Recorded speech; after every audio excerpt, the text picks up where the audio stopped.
Κάπως έτσι. Εντάξει, έχετε την ελευθερία εκεί να το αναπτύξετε το θέμα. Ναι.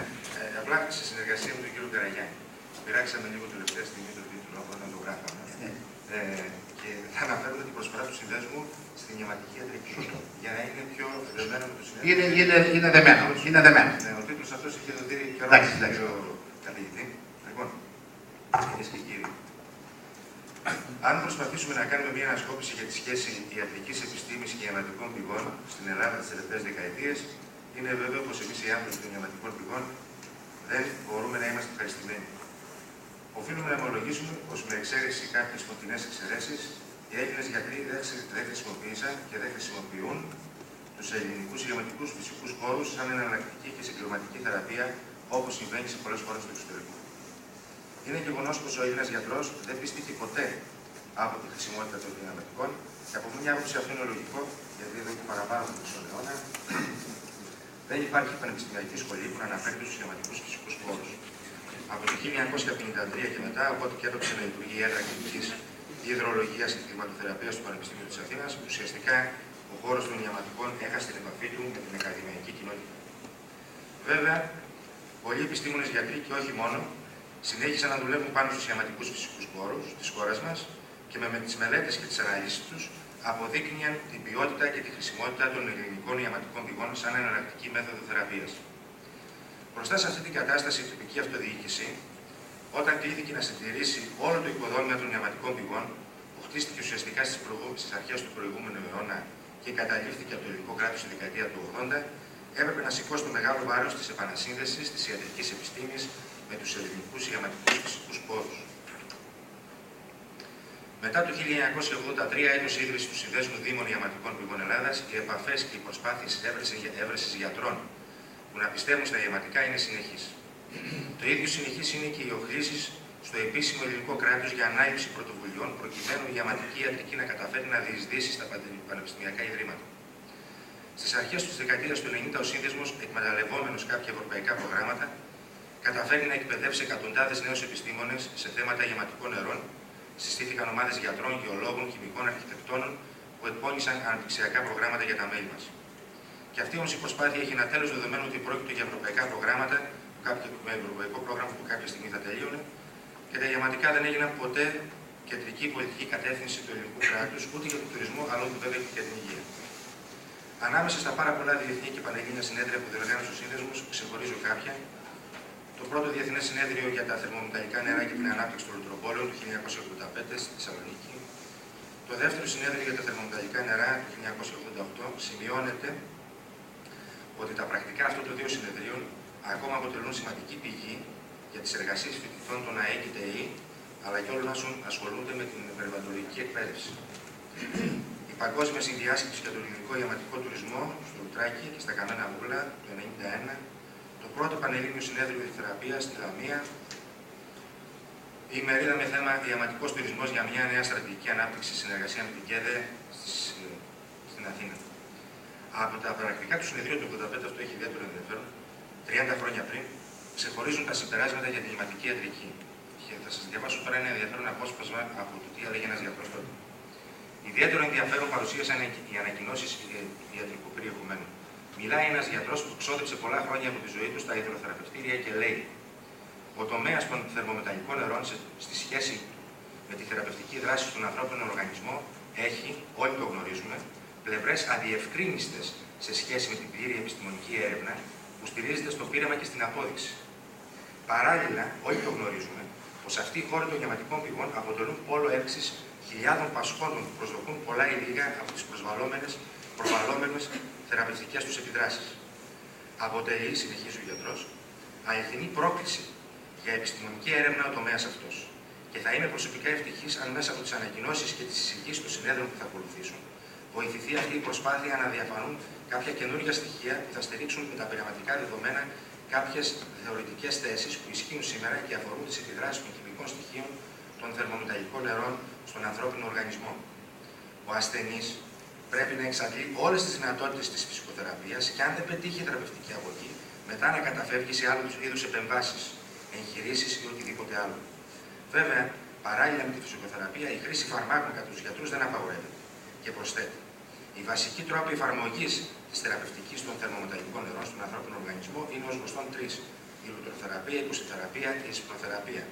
Σε αυτούς μπορούμε να εντάξουμε και παράλληλες επιμέρους εφαρμογές που άπτονται του ίδιου αντικειμένου, όπως η χρήση της ιαματικής λάσπης σε γενικά επιθέματα ή τοπικές θέσεις, τα υπερθέματα τοπικά ντους, αυτό το σκοτικό λουτρό, έτσι το λέγανε, τα δεινόλουτρα και τα λουτρά σε ανοιχτούς χώρους, σε πισίνες, με απλή κινησιοθεραπεία ή παθητική υδρομασάζ.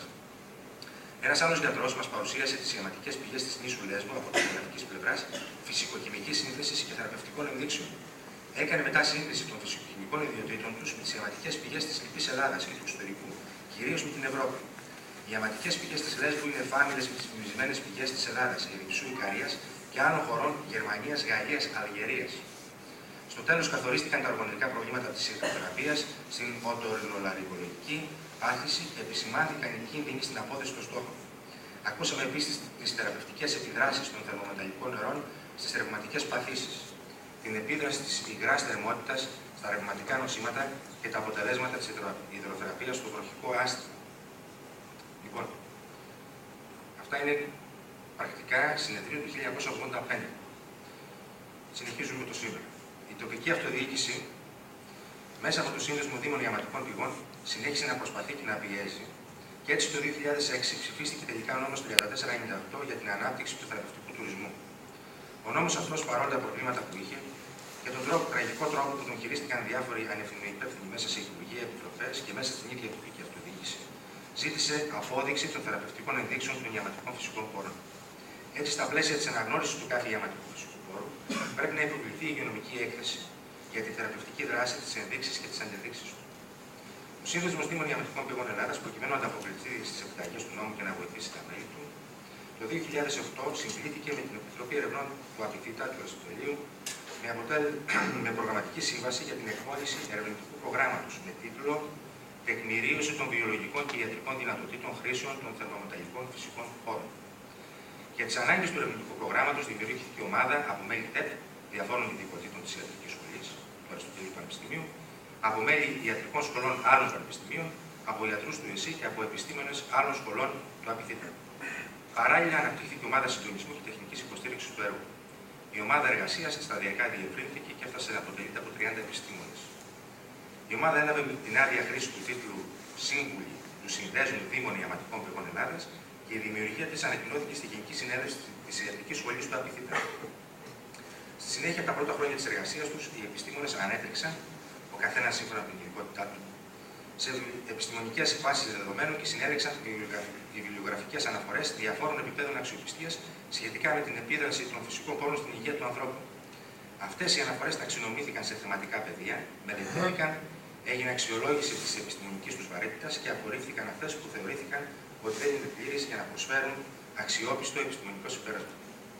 Αυτές που επιλέχθηκαν ως αξιόπιστες καταχωρήθηκαν εκ νέου θεματικά με τη μορφή ολοκληρωμένων άρθρων, εκτυπώθηκαν και αποθηκεύτηκαν σε ψηφιακή μορφή.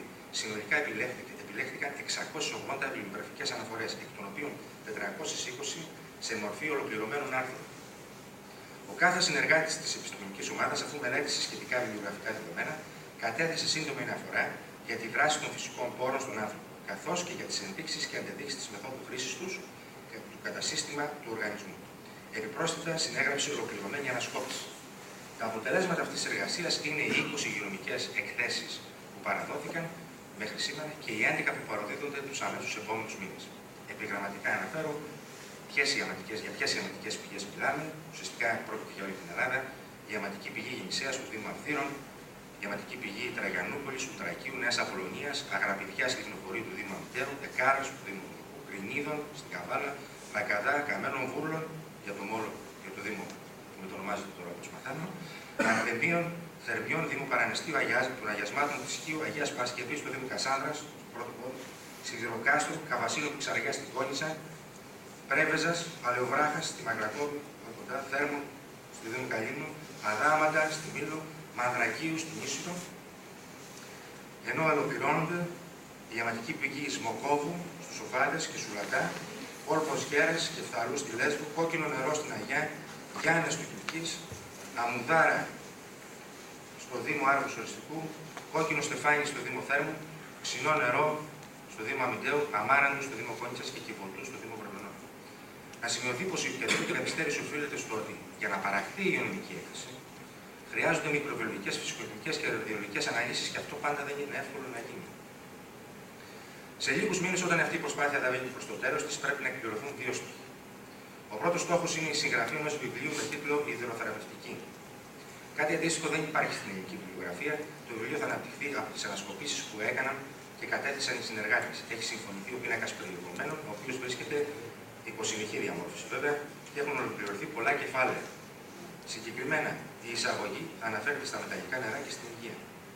Στο πρώτο μέρος θα αναφέρονται ιστορικά στοιχεία, ο ρόλος του νερού στην υγεία, θρεπτικές ουσίες στο πόσιμο νερό, ιχνοστοιχεία, φυσικές και χημικές ιδιότητες του νερού, πώς σχηματίζεται μια θερμομηχανική πηγή.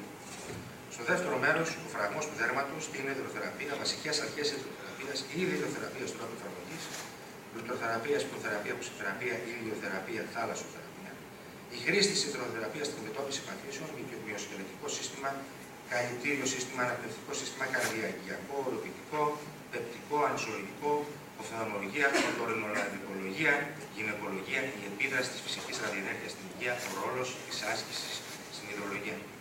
Στο τρίτο μέρος, η διατροφή, το κλίμα και η υδροθεραπεία, βασικές αρχές υγιεινής, ασφάλεια κατά τη χρήση του νερού, τι είναι τα ΣΠΑΣ, θεραπευτικές θεραπείες αισθητικής, τα κέντρα υδροθεραπείας στην Ελλάδα, εναλλακτικές χρήσεις των φυσικών πόρων, το γερμανικό πρότυπο, το ιταλικό πρότυπο. Προτάσεις για περαιτέρω έρευνα, ευρωπαϊκή και εθνική νομοθεσία, ερωτηματολόγιο ορισμοί.